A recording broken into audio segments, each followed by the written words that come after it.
Turn it off. Hello, America. I'm Derek Grillmaster, coming to you with the BWKGY News. Today's Flash to the Past. We're going back to the 80s. Over to Sean with the sports. Thanks, Derek. You're throwing like a third grade girl. Anywho, hi, I'm Sterling Rocktosen, and I'm covering the 1981 NFC Championship game. The game was one for the ages. It was one of the closest finishes I've ever seen in my darn tootin' chicken hootin' life.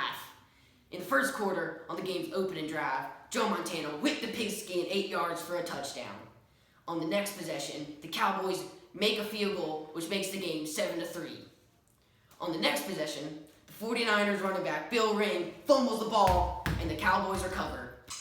On the next possession, the Cowboys score a 26-yard touchdown. At the end of the first quarter, the Cowboys have 10 points and the 49ers have 7. In the second quarter, Joe Montana drives down the field and throws an interception to Everson Balls on the 27-yard line. Joe Montana throws a 20-yard pass to his tight end to retake the lead 14-10.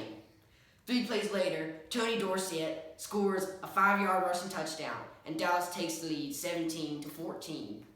Did I forget to mention that at this time period, Gatorade was the official drink of the NFL? Hey, Mr. Joe. What's up, kid? I just want you to know that you're the best. Sure. Want my Gatorade? No, it's okay, kid. Are you sure? You can have it. Alright.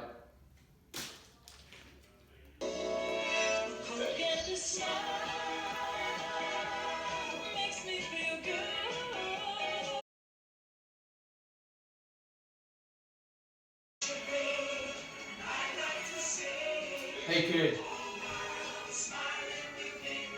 Gee whiz! Thanks, Big Joe. Chug, chug, chug, chug, chug, chug, chug, chug. Yeah!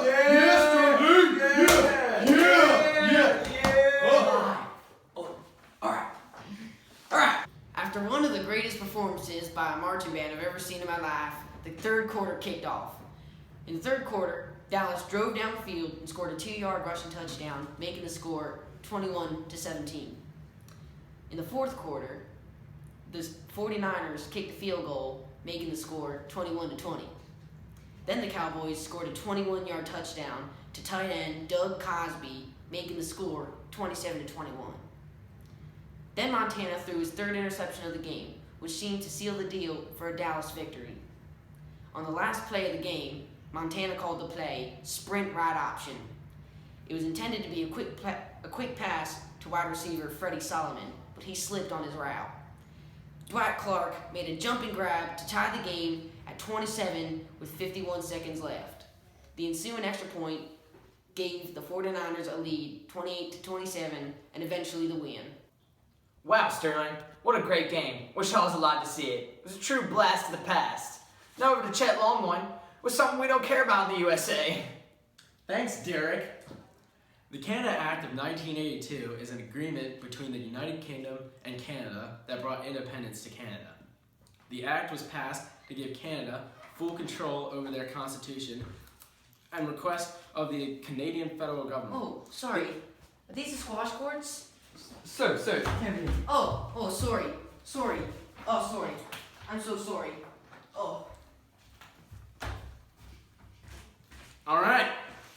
The act also ended the United Kingdom's ability to pass laws whenever needed, known as the Request and Consent Law. Although the Canadian federal government gained independence for their constitution on March 29, 1982, it was not truly confirmed until the Queen of London came to Canada.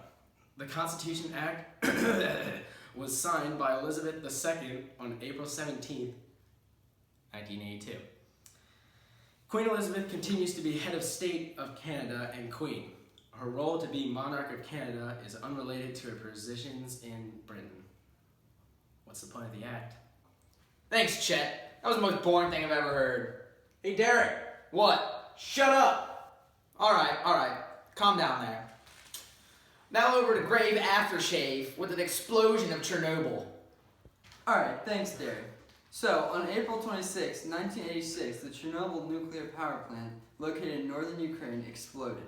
The explosion was created by a reactor vessel rupturing after emergency shutdown was attempted. The emergency shutdown was to stop a sudden surge of power output that occurred during a systems test. The explosion and fire radioactively contaminated the atmosphere and spread throughout the western USSR and Europe.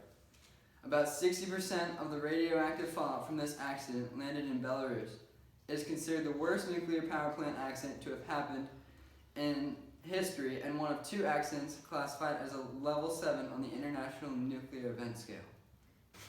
Thanks, Grave. You know I love explosions. You know something I hate? Commies. Let's go over to Sterling, my man, with the fall of the Berlin Wall. It's gonna be better than Chet's, you know that. Thanks, Derek. Love you. What? Oh. Anyway, let's talk about the fall of the Berlin Wall. The construction began on August 13th, 1961. The purpose was to keep Western fascists from entering the East, which was primarily socialist. The wall served its purpose until it started to raise much more tension across the world than it had before, which resulted in the U.S. getting involved in the destruction of it on November 9th, 1989. Many citizens gathered to cross the border freely and destroy it with hammers. The destruction of the wall brought much unity throughout all of Germany. The Berlin Wall served as one of the greatest reminders and symbols of the Cold War. Oh, I'm Derek. I freaking hate Chet. Come on, Longoy, move on. Come on, move along. Oh, jeez. Thanks, Sterling. That was the most American thing I've ever heard of. But you know, we're gonna go over to this man, Ferdinand Barrett. He's gonna talk about Ronald Reagan, my favorite man on the earth. Let's go. Thanks, Derek. Now for Ronald. He started his presidential term on January 20th, 1981, when he was 69 years old and 11 months. He was the 40th president for the U.S. His presidential term ended on January 20th, 1989. His slogan for his campaign was, "It's morning again in America." The turnout for the election ended with Reagan having 525 electoral votes, and his opponent Walter Mondale only 13. Not only did he dominate in electoral votes, he was able to win every state except for Minnesota. Reagan has 54.4 million popular votes, and Mondale has 37.5 million. Both the electoral and popular votes added to his percentage of 58.8%.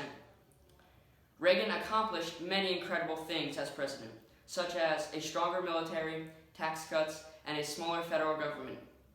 One of his laws was good for some, but horrible for 11,000, who lost their jobs due to them not reporting back for duty within 48 hours. Best president today.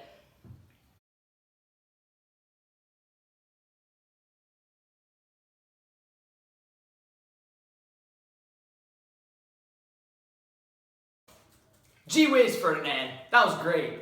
Now that the annoying man Chet's gone, it's my time to shine.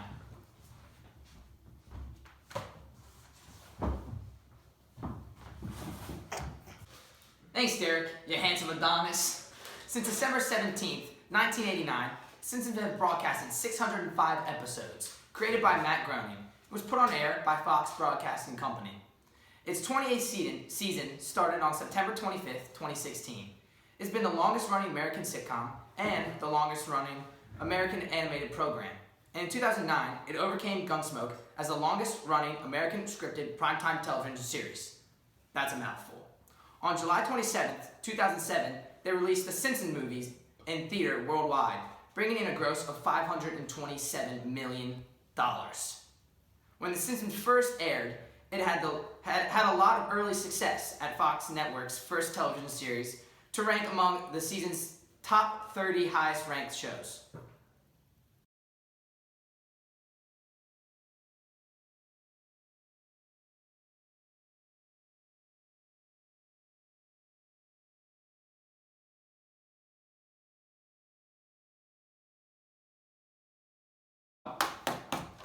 What a great night of news. It's truly a blast of the past. No thanks to Chet Longloin, you know. You know what, Derek? I'm out. See ya, Chet. Good night, America. I'm your anchor, Derek Grillmaster. And I'm Chet Longloin.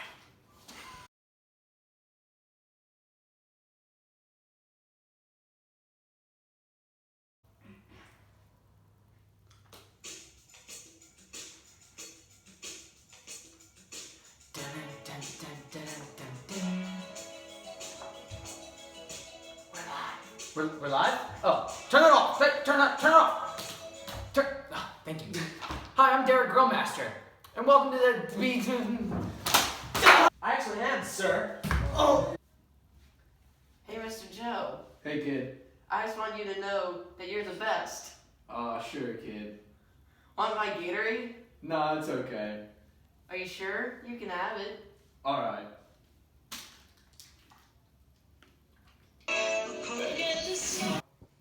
Thanks, Grave. You know I love explosions. Now over to Sterling with the. What are you doing? What are you doing?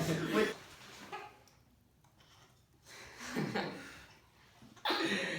Okay, here. Wait, is it all? What are you, entertainment? Yeah. No, you're gonna delete it. No, I'm not. It can come back in. I know. Everything that's blue, you shouldn't say. Entertainment. Simpsons. There we go.